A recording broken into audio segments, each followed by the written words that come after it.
ஆடி மாதத்தை ஒட்டி போளூர் ஆட்டுச் சந்தையில் விற்பனை களை கட்டிய நிலையில் ஒரே நாளில் 10 கோடி ரூபாய் வரை ஆடுகள் விற்பனையானது. இது தொடர்பாக நமது செய்தியாளர் பிரகாஷ் வழங்கிய கூடுதல் தகவல்களை தற்போது பார்க்கலாம். திருவண்ணாமலை மாவட்டம் போளூர் பகுதியில் ஆட்டு சந்தைகள் களை கட்டியுள்ளது.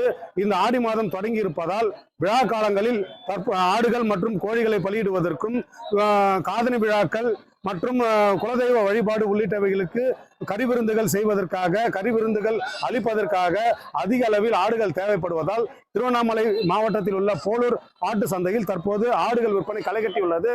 அந்த ஆடி மாசம் இருக்கிறதுனால போளூர் ஆட்டு சந்தையில் இன்னைக்கு ரேட்டு விலைவாசியில் உயர்ந்திருக்கு. ஆட்டுடைய விலை எப்படி? ஆட்டு விலை உயர்ந்திருக்கு. ஆடே வாங்க முடியல. இப்போ விலை எப்படி விற்குது? விலை அதிகமாக தான் இருக்குது. எல்லாம் 5000 ரூபாய் விற்க வேண்டிய கடை 5000 சொல்கிறாங்க. விலை 5000 ரூபாய் தான் விற்கும். அது 7000 8000 விலை சொல்கிறாங்க.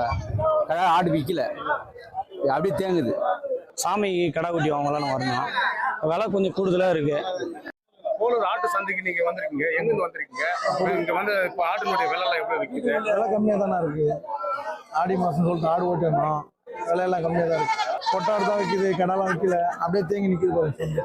ஒரு ஆட்டு குறைஞ்சபட்சம் 8000 முதல் அதிகபட்சம் 20000 வரை தற்போது இன்று ஆடுகள் விற்பனையாகி வருகிறது.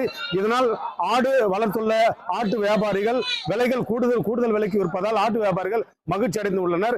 தற்போது இந்த போளூர் ஆட்டு சந்தையில் தமிழகத்திலிருந்து தேனி, கம்பம், திண்டுக்கல், மதுரை, சேலம், திருவண்ணாமலை, ராணிப்பேட்டை, வேலூர், திருப்பத்தூர் உள்ளிட்ட பல்வேறு மாவட்டங்களில் இருந்து ஏராளமான ஆட்டு வியாபாரிகள் அதிக அளவில் குவிந்து ஆடுகளை ஆர்வமுடன் வாங்கி செல்கின்றனர்.